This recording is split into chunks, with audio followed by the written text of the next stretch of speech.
नमस्कार, शालोम। आप सभी लोगों का शालोम कोचिंग के ऑनलाइन यूट्यूब प्लेटफॉर्म पर स्वागत करते हैं। माइक की समस्या आ रही थी, आज वो समस्या समाप्त हो चुकी है और अब पढ़ना शुरू करते हैं। मैंने आधुनिक भारत की सीरीज़ भी शुरू की है, साथ के साथ में प्राचीन भारत भी चलता रहेगा। इतिहास में तो हम थोड़ा जल्दी कवर कर लेंगे चीज़ों को। आप लोग वीडियो को, जो भी लोग पहली बार देख रहे हैं, नोटिफिकेशन का जो बेल आइकन है उसे प्रेस कर लीजिए। उसके अलावा आप सीधा सीधा वो जो सब्सक्राइब कर लीजिए ताकि आपकी पढ़ाई यहाँ से भी शुरू हो जाए। ठीक है, हम लोग आधुनिक भारत पढ़ रहे थे। आधुनिक भारत में सबसे पहले हमने उत्तरकालीन मुगल शासक, एक वीडियो मैंने उसका सेंड कर दिया। ठीक है, तो उत्तरकालीन मुगल शासकों में सबसे पहले हमने एक शासक देखा, उसका नाम था बहादुर शाह। 1707 में शासक बनता है, 1707 से 1712। एक छोटा सा रिवीजन ले लेते हैं। 1707 से 12 बहादुर शाह, अजीत सिंह और इन सब से उसका छोटा मोटे चीज़ें चलती रहती हैं। उसके बाद अगला शासक है जहांदार शाह, 12 से 13। ठीक है, जहांदार शाह एक साल में उसे हटा दिया जाता है। जहांदार शाह के बाद में अगले शासक दो बनते हैं, वो फर्रुखशियर, 1713 से लेकर 1718। 18 में दो शासक बनेंगे, रफ़ी-उद-दरजात और रफ़ी-उद-दौला। दोनों, एक की टीबी से मृत्यु हो जाती है और एक की पेचिश से। उसके बाद अगला शासक बनता है मोहम्मद शाह रंगीला। ठीक है, जो पहला शासक है बहादुर शाह, ये जफ़र नहीं है, ध्यान रखना। बहादुर शाह जफ़र फिर बता रही हूँ 1857 में आएगा। इसे शाह बेखबर कहते थे पहले वाले को, बहादुर शाह को। जो दूसरा वाला जहांदार शाह है उसे घृणित, और वो फर्रुखशियर को घृणित काया, और जो जहांदार शाह उसे लंपट मूर्ख कहा जाता है। मोहम्मद शाह पढ़ेंगे, इसका पूरा नाम ही मोहम्मद शाह रंगीला है, मतलब इसे रंगीला था और बहुत सारी चीज़ों में मस्त रहता था। इसका शासनकाल थोड़ा सा लंबा चलेगा। मोहम्मद शाह का, मोहम्मद शाह, इसे दूसरा उपनाम दिया गया था रंगीला। ठीक है, शासनकाल है 1719 से 1748, 748 ईस्वी सन। ठीक है, इस समय क्या क्या घटनाक्रम है उसको देख लेते हैं अपन। एक बात ध्यान रखना, जब अपन अंग्रेज पढ़ेंगे, भारत में पहली बार अंग्रेज आएंगे, तो उस समय आपको ये शासक इतना ज़्यादा याद नहीं आएगा, लेकिन फिर ध्यान रखना, क्योंकि ये कार्यकाल थोड़ा सा आपको ध्यान रखना पड़ेगा। अंग्रेज कहाँ पर कौन सा युद्ध कर रहे हैं, कब बक्सर का युद्ध होगा, वो चीज़ें थोड़ी सी कोरिलेट करके अपन पढ़ेंगे। ये शासक बनता है मोहम्मद शाह जी। तो इस समय मैं सैयद बंधु बताऊँगी आपको। सैयद बंधुओं ने इसको शासक बनाने में इसकी सहायता की। सैयद बंधुओं ने इसको शासक बना दिया, लेकिन ये कुछ लोगों के साथ मिलकर सैयद बंधुओं को हटा देता है, उनकी सत्ता को छीन लेता है, उनकी हत्या करवा देता है और षड्यंत्र करके उनको वहाँ से निकाल देता है। तो सैयद बंधुओं का पतन किसके शासनकाल में होता है? वो है मोहम्मद शाह रंगीला। अब ये थोड़ा सा चीज़ों पर ध्यान नहीं देता था, घूमना फिरना ज़्यादा, बाइक लेके निकल गया, व्हाट्सअप चला रहा है, फेसबुक चला रहा है, मम्मी पापा की बात नहीं सुनना, पूरे दिन व्हाट्सअप फेसबुक पे चैट करते रहना, इस तरह के इसके काम थे। शाम होते ही और फिर बाकी सारे वो दारू पीना, वो सारे काम। इस वजह से इसको राजकाज में बिल्कुल ही ध्यान नहीं, कहाँ क्या हो रहा है, कौन से कंपटीशन का पेपर देना है, कौन सी तैयारी करनी है, किसी चीज़ से कोई खास लेना देना नहीं था। जब ऐसा होता है तो बाकी लोग स्वतंत्र हो जाते हैं। अगर केंद्रीय सत्ता कमज़ोर होती है तो बाकी लोग क्या हो जाते हैं? स्वतंत्र।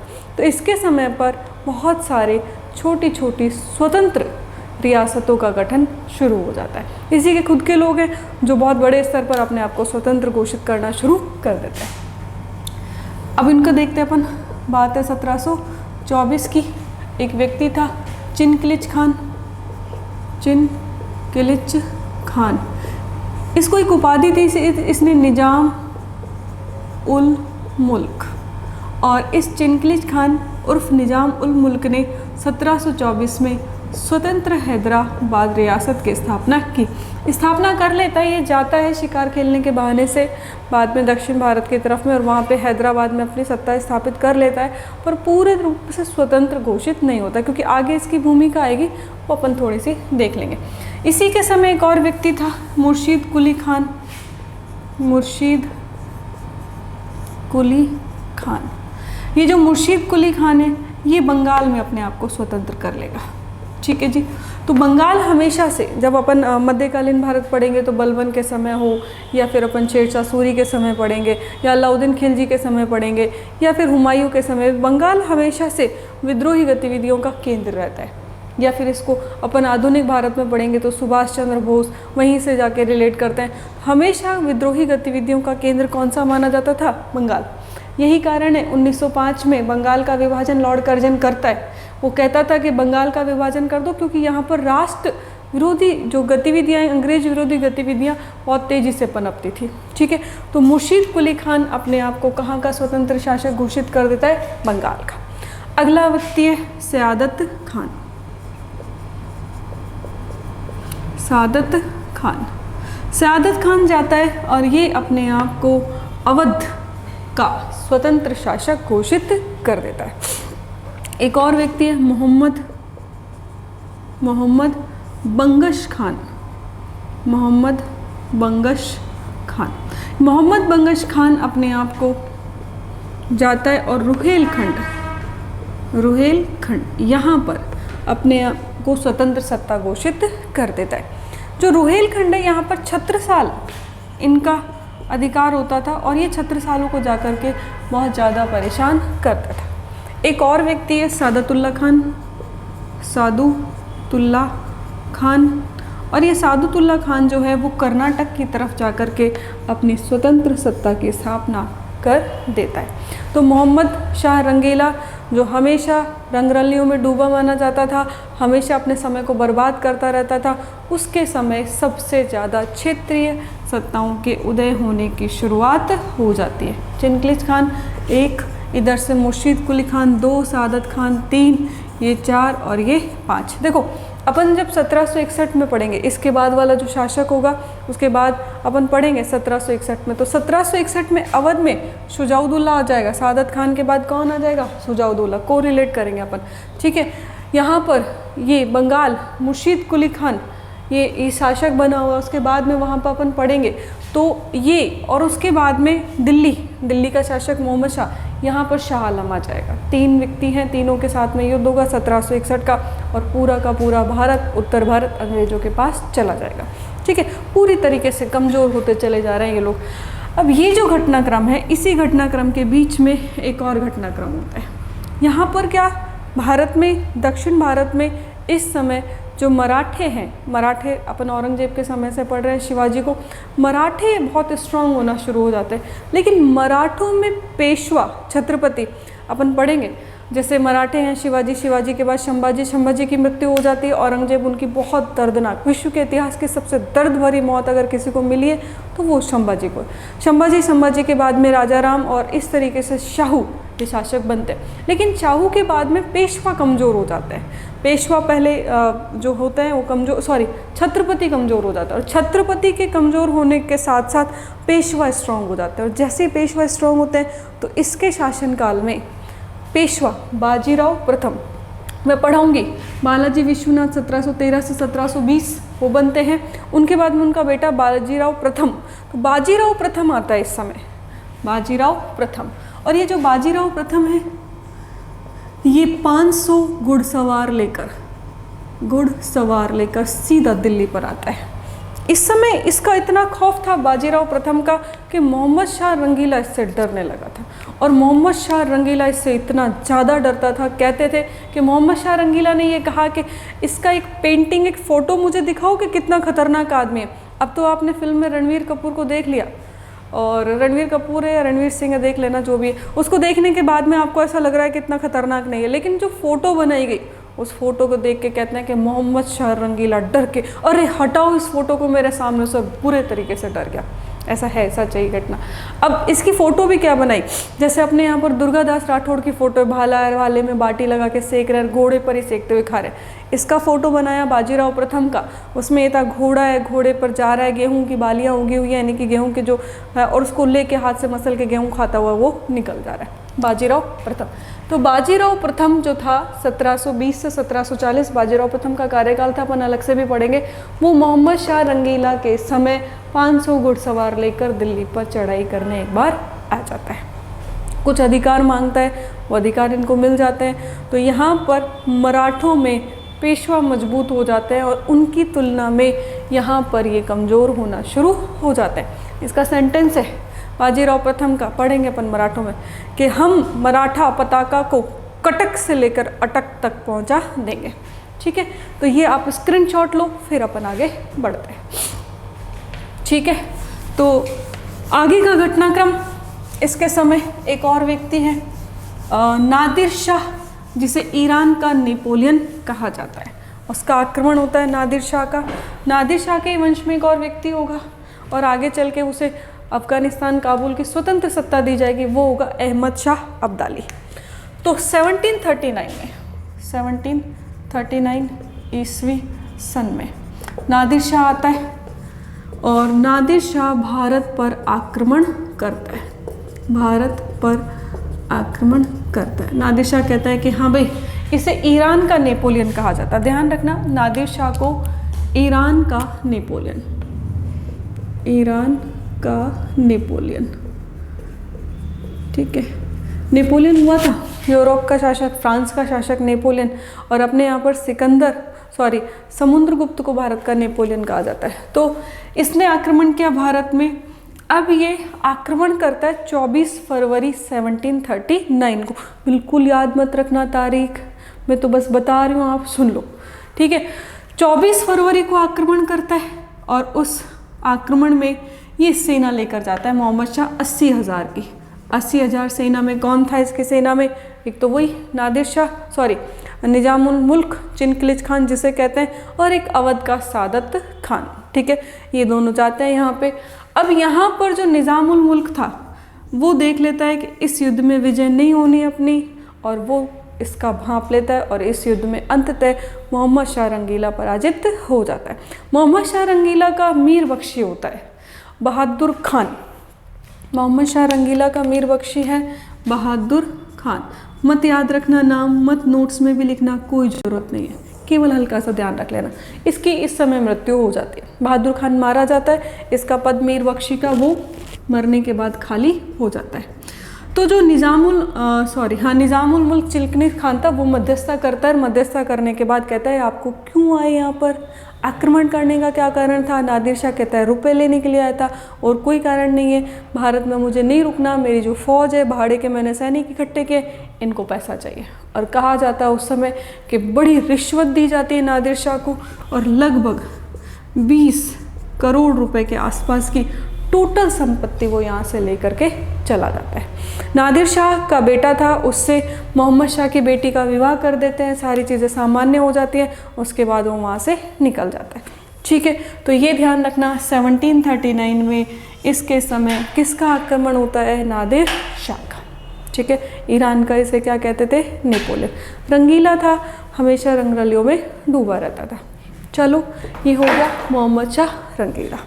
मोहम्मद शाह रंगीला के बाद अगला शासक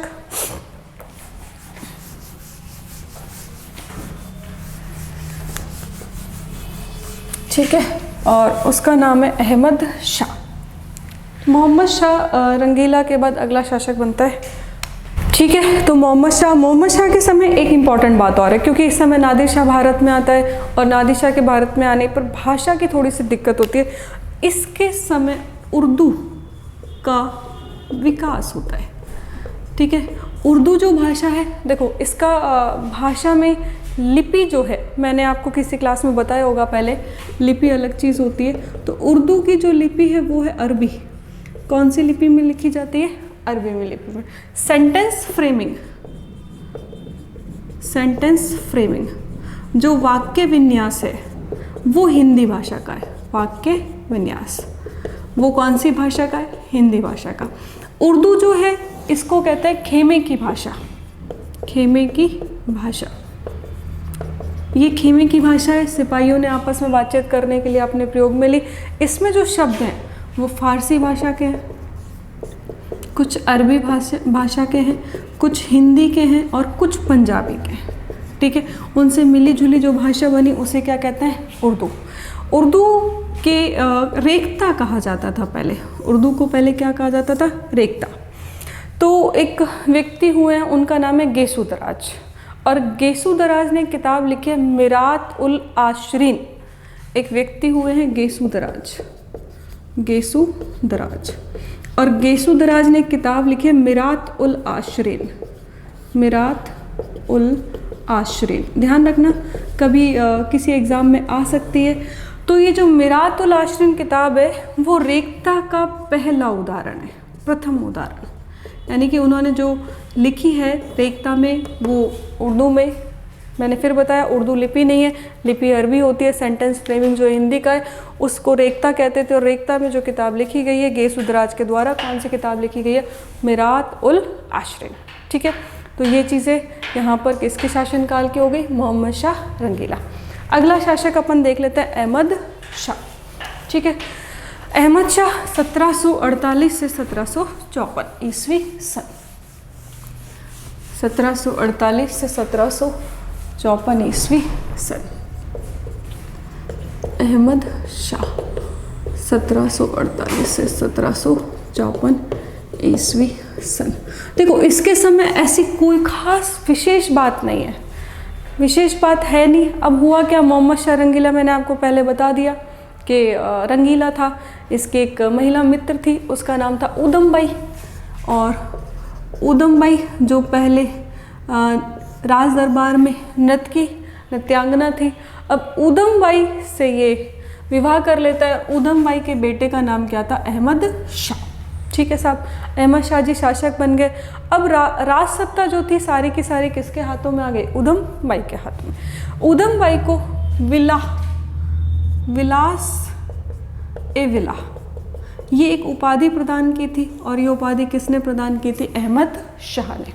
ठीक है, अहमद शाह के बारे में ऐसी कोई खास विशेष बात नहीं है, बस इसका एक जानकार एक खास व्यक्ति था जावेद नाम का जो हिजड़ा था। और सारी की सारी सत्ता किसके पास थी? ऊधम बाई। इसके बाद अगला शासक बनता है आलमगीर। आलमगीर 1754 से 1759 ईस्वी सन। कोई ऐसी खास विशेष बात नहीं है, बस आलमगीर के शासनकाल में एक दो चीज़ें हैं कि इसे सत्ता से उतार देते हैं, अंधा कर दिया जाता है और इसकी लाश को पीछे फेंक दिया जाता है। ऐसा इसके बारे में कोई घटनाक्रम बड़ा विशेष नहीं है। ठीक है, ध्यान रखने ना। अगला शासक है शाह आलम। शाह आलम ये 1759 ईस्वी सन से 1806 ईस्वी सन तक शासक बनता है। ठीक है, ये अपन को पढ़ना है शाह आलम। ठीक है, स्क्रीनशॉट लो फटाफट, फिर अपन आगे बढ़ते हैं। ठीक है, ये मैंने इसको मिटा दिया। अब शाह आलम का शासनकाल है, शासनकाल के हिसाब से थोड़ा थोड़ा देखते हैं। ठीक है, शाह आलम के शासनकाल की पहली घटना 1761 ईस्वी सन की। शाह आलम जी गए हुए थे अवध में। अवध के नवाब थे सुजाउद्दौला। अपन दोबारा पढ़ेंगे, अंग्रेजों के शासनकाल में रिवीजन हो जाएगा। तो ये शाह आलम जी गए अवध घूमने के लिए और अवध के नवाब का नाम था सुजाउद्दौला। ठीक है, वहाँ पर थे। और मीर कासिम वहाँ पर होता है, प्लस मीर कासिम ये बंगाल का नवाब था उस समय। और साथ में तीसरे कौन है? शाह आलम। ये तीनों मिलते हैं और ये तीनों एक योजना बनाते हैं कि साहब अंग्रेज़ों को भारत से बाहर निकालते हैं। खुद का तो पता नहीं, बड़ी शक्ति अंग्रेज़ों को भारत से बाहर निकालने की कोशिश करते हैं। मीर कासिम इनसे पहले से जूझ रहा था। मीर कासिम की बातों में आ जाते हैं। बक्सर ये बिहार में पड़ता है। 1764 ईस्वी सन, 61 नहीं मेरी गलती, 1764 ईस्वी सन का युद्ध होता है। और इस युद्ध में, बक्सर के युद्ध में हेक्टर अंग्रेज सेनापति होता है और निर्णायक रूप से अंग्रेजों की क्या हो जाती है? जीत। तीनों बड़ी शक्तियाँ पराजित हो जाती है और यहाँ पर ये सारा का सारा क्षेत्र अब किसके पास चला जाता है? अंग्रेजों के पास। अब इसके बाद में दो मुगलकालीन शासक है और एक अकबर सेकंड और एक बहादुर शाह जफर। उनका इतना योगदान बचता नहीं। तो ये घटना ध्यान रखना, 1764 ईस्वी की बक्सर का युद्ध। ठीक है, कौन सा युद्ध है? बक्सर का युद्ध। इसके बाद में लॉर्ड क्लाइव इंपॉर्टेंट व्यक्ति है। वो पहले 1757 प्लासी के युद्ध में महत्वपूर्ण भूमिका निभाता है और वहाँ पर सिराजुद्दौला की हत्या करके प्लासी पर पूरा अधिकार कर लेता है और कठपुतली शासक वहाँ पर बना देता है। तो यहाँ पर इलाहाबाद की संधि होती है। इलाहाबाद की दो संधियाँ होती हैं, एक 12 अगस्त को, एक 16 अगस्त को। पूरी डिटेल उस समय बता दूंगी, क्या कन्फ्यूज़न रहता है, क्या समस्या आती है। तो इलाहाबाद की जो संधि होती है 12 अगस्त वाली और 12 अगस्त 1765 ईस्वी सन को, वो संधि किसके साथ होती है? दिल्ली के शाह आलम के साथ। इलाहाबाद की संधि, और ये संधि अंग्रेज प्लस शाह आलम, या ऐसे कह सकते हो ब्रिटेन प्लस दिल्ली, अंग्रेज प्लस शाह आलम के बीच होती है। इस संधि में केवल पेंशनर बन के रह गया। 22 लाख रुपए आपको पेंशन मिलेगी, इलाहाबाद और कड़ा 2 जिले मिल जाएंगे, और आपको कुछ नहीं करना, आराम से पेंशन भोगी बनो और यहाँ पर लाल किले में रहो। फिर 1772 ईस्वी सन में एक घटना रह रही है 1761 की, अभी बता देंगे। 1772 ईस्वी सन में महादजी सिंधिया आएंगे। महादजी सिंधिया कहेंगे, अरे आप दिल्ली में क्यों नहीं रहते, आप क्यों इधर उधर भटक रहे हो?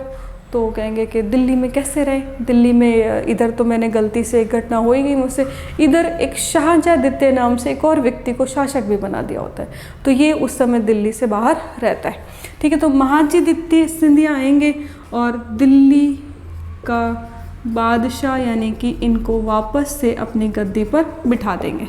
बादशाह तो घोषित है पर अभी बिठाया नहीं था, बाहर बाहर घूम रहे शासक बन के, तो महादजी सिंधिया इनको 1772 में दिल्ली का बादशाह बना देंगे।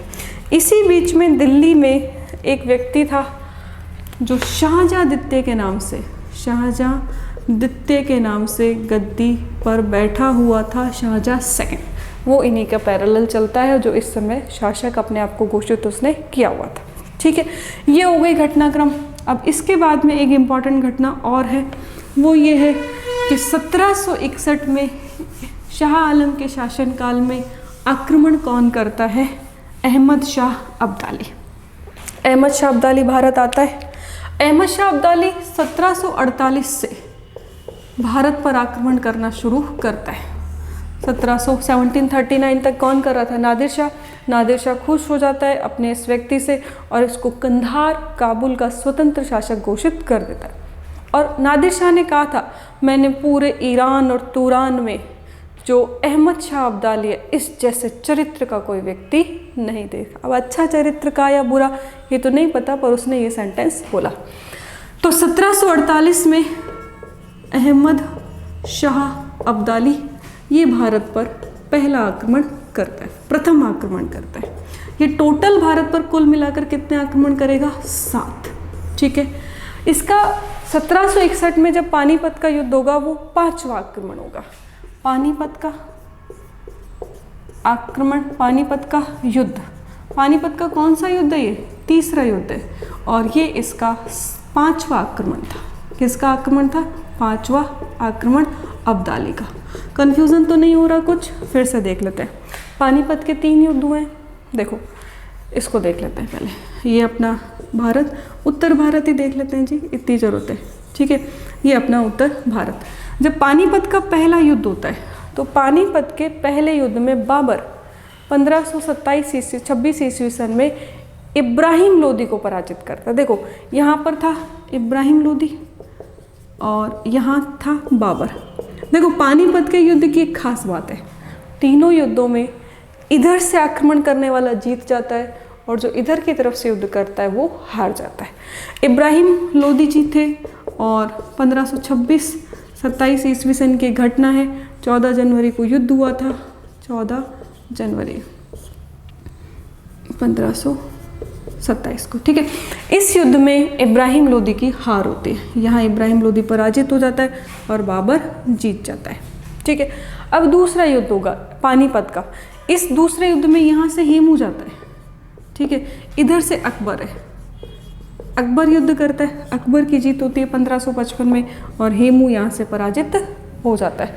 तीसरे युद्ध में यहाँ से आते हैं मराठा नेतृत्व करते हैं और ये जो मराठा नेतृत्व करते हैं 14 जनवरी का युद्ध था। 14 जनवरी 1761 का, इब्राहिम लोदी वाला नहीं था। ठीक है, यहाँ से आक्रमण किया अहमद शाह अब्दाली ने।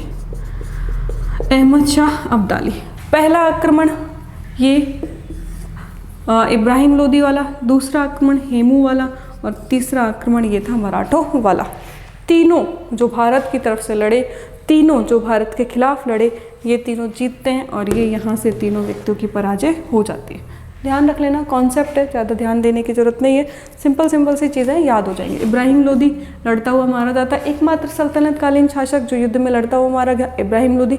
हेमू रेवाड़ी की गलियों में नमक बेचने वाला एक व्यापारी, 23 लड़ाइयों में से 22 लड़ाइयाँ जीती, केवल एक ही हारा, वो भी इसलिए उसकी आंख में तीर लग गया और वो यूँ गिर गया जो हाथी की होदी में बैठा हुआ था। और अकबर इत्तेफाक से 14 साल का था उस समय, अकबर उस युद्ध को जीत जाता है।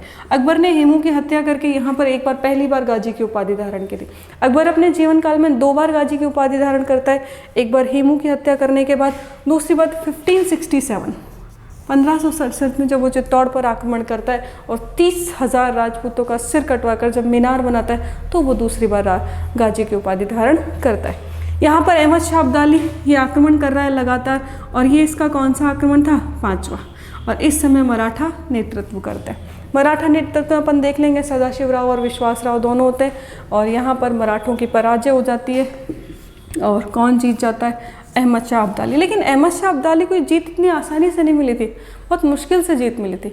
इसलिए अहमद शाह अब्दाली समझ गया कि ये तो मुश्किल काम है मराठों को पराजित करना। आता है वो दिल्ली, कुछ दिन लूटपाट करता है और उसके बाद वापस चला जाता है। इसके बाद अहमद शाह अब्दाली ने दिल्ली की तरफ कोई आक्रमण नहीं किया। 2 आक्रमण करता है, छठा करता है पंजाब के सिखों को, उन्होंने विद्रोह कर रखा था, और 7वां आक्रमण भी करता है, लेकिन दोनों आक्रमण उसके बाद वाले असफल रहते हैं। ठीक है, तो ये हो गया इसके समय शाह आलम की घटनाएं। तीनों घटनाएं, चारों घटनाएं मैंने आपको बता दी। 1761 में शाह आलम की तरफ से मराठों ने पूरे भारत का नेतृत्व किया। 1764 में बक्सर का युद्ध, जिसमें 3 भारत की प्रमुख शक्तियाँ अंग्रेजों से पराजित हो जाती है। ठीक है, अगला शासक है अकबर सेकंड। अब 1806 में शाह आलम जी की मृत्यु हो जाती है, और शाह आलम जी की मृत्यु के बाद अगला शासक बनता है अकबर सेकंड, अकबर द्वितीय। ठीक है साहब, 1806 से 1837 ईस्वी कोई ऐसी विशेष घटना नहीं इनके समय की। इस समय ये पहले ऐसे व्यक्ति माने जाते हैं जो अंग्रेजों के संरक्षण में शासक बने। तो कोई उपलब्धि तो यह है नहीं जो याद करनी है। एक बात याद रखनी है, राजा राम मोहन राय, राजा राम मोहन राय, राजा राम मोहन राय को राजा की उपाधि अकबर द्वितीय के द्वारा प्रदान की गई। ये अपने याद रखना, ये सवाल पूछा जाता है। ठीक है, खेतड़ी के महाराजा जो थे उन्होंने विवेकानंद जी को उपाधि प्रदान की थी, नाम दिया था, और राजा राम मोहन राय को राजा की उपाधि किसने दी थी? अकबर। और कुछ काम ही नहीं थी जो उपाधि। हाँ, बिल्कुल आप सबको उपाधि दे देंगे, कोई आए तो से उपाधि ग्रहण करने अकबर के पास में। तो इस अकबर सेकंड का एक काम। दूसरा, मुगल कालीन सिक्कों का प्रचलन इसके समय बंद कर दिया गया। सिक्कों का प्रचलन इसके समय बंद कर दिया गया। ठीक है, अब अपन जब मध्यकाल पढ़ते हैं तो किसी भी शासक की स्वतंत्र सत्ता का जो घोतक होता था वो उस समय टकसाल यानी कि सिक्के होते थे। जैसे अपन ने 1567 देखा, 1567 में चित्तौड़ से अकबर के सिक्के मिलते हैं, इसका मतलब वहाँ पर पराजय हुई थी। लेकिन 1576 में हल्दी घाटी के युद्ध में अकबर जीता था, उसके बावजूद सिक्के हमेशा प्रताप के मिलते हैं, इसीलिए उस जीत पर प्रश्न चिन्ह भी लगा देते हैं इतिहासकार, और बात भी सही है। ठीक है, तो यहाँ पर सिक्कों का प्रचलन बंद। सीधा सीधा एक चीज़ सामने आ रही है यहाँ पर कि इस समय अब इनकी सत्ता स्वतंत्र नहीं है, और ये बिल्कुल सही है। ठीक है, इसके बाद अगला शासक, अंतिम शासक बहादुर शाह। बहादुर शाह, देखो अकबर के बाद में जहांगीर, शाहजहां, औरंगजेब, लगभग 151 साल का शासन और 4 बड़े शासक। यहाँ भी लगभग 151 काल का शासन और 13 शासक। वहाँ पर चारों शासकों को फिर भी योग्य माना जाता है अकबर से लेकर औरंगजेब तक, और यहाँ पर 13 के 13 अयोग्य शासक। ठीक है, अयोग्यता की जैसे झड़ी लगी वहाँ पर। तो बहादुर शाह, अब ये बहादुर शाह जी पता चली गया अपन अंग्रेजों के पेंशनर है, अपने कुछ होना जाना है नहीं, तो ऐसा व्यक्ति क्या करेगा? तो फिल्में देखेगा या कविताएं लिखेगा। और इसका एक ही काम जी, कविताएं लिखना। और कविताएं लिखते तो नीचे नाम क्या लिख देता था? जफर। किसने लिखी है? जफर। अब इसका उपनाम क्या पड़ गया? बहादुर शाह जफर। कोई घटना नहीं, घटना है 1857 ईस्वी सन की। 10 मई को विद्रोह कर देता है मेरठ में। 11 मई को विद्रोही सिपाही इसके पास पहुंच जाता है। पास पहुंचने के बाद में 11 मई को ये विद्रोही सिपाहियों का नेतृत्व स्वीकार कर लेता है। 1 साल तक 1857 का विद्रोह बड़े स्तर पर चलता है। गिरफ्तार कर लिया जाता है जो हुमायूं का मकबरा है, हुमायूं का मकबरा। वहाँ पर गिरफ्तार कर लिया जाता है। इसके कई लड़के होते हैं, उन सब की हत्या करके हुमायूं के मकबरे में दफना दिया जाता है। बुजुर्ग आदमी होता है, कहते हैं क्या करना है जी, जैसे आप कहोगे वैसे करेंगे। मैंने तो अपनी पत्नी की बातों में आकर के नेतृत्व स्वीकार किया। जब इंसान से कुछ होता नहीं है तो टोपी भी पत्नी को पहना देता है, ठीक है, तो कह दिया। तो यहाँ पर हुमायूं के मकबरे से गिरफ्तार करने के बाद में इसे कहाँ भेज दिया गया? रंगून। रंगून बर्मा को पहले ब्रह्मा कहा जाता था, ब्रह्मा से बन गया बर्मा। रंगून इसकी राजधानी थी। अपन पढ़ेंगे आगे चल के कि रंगून की मांडले जेल में तिलक को भी जेल भेजा गया था। 6 वर्ष का सश्रम कारावास यहीं पर रंगून में इसको निर्वासित कर दिया गया। और मरने वाला आदमी क्या चाहेगा भाई, मैं मरूँ तो कम से कम मेरे को ज़मीन तो मेरे वतन की नसीब हो। तो इसने लिखा कि मैं एक ऐसा बदनसीब शायर हूँ जिससे अपने वतन की 2 गज ज़मीन भी नसीब ना हो सकी, ठीक है। अच्छा, बर्मा की राजधानी वर्तमान में क्या है? नाई पी ताओ, ये वर्तमान में बर्मा की राजधानी है, ठीक है। देख लेना, म्यांमार के नाम से बर्मा को इस समय जाना जाता है। तो ये हो गया बहादुर शाह जफर। खत्म उत्तरकालीन मुगल शासक। अब इसके बाद में अपन जब इतिहास पढ़ते हैं, आधुनिक भारत का इतिहास, तो आधुनिक भारत के इतिहास की झड़ी में 2 चीज़ें हैं। एक तो अपन मराठे पहले पढ़ेंगे, मराठों के बाद में फिर अपन पढ़ेंगे अंग्रेज। कौन सी कंपनी पहले आई, किस चीज़ का निर्माण किया। जो भी व्यक्ति चैनल को पहली बार देख रहे हैं सब्सक्राइब कर लीजिए, और पूरा वीडियो आपने देखा इसके लिए आपका बहुत बहुत धन्यवाद। Thank you.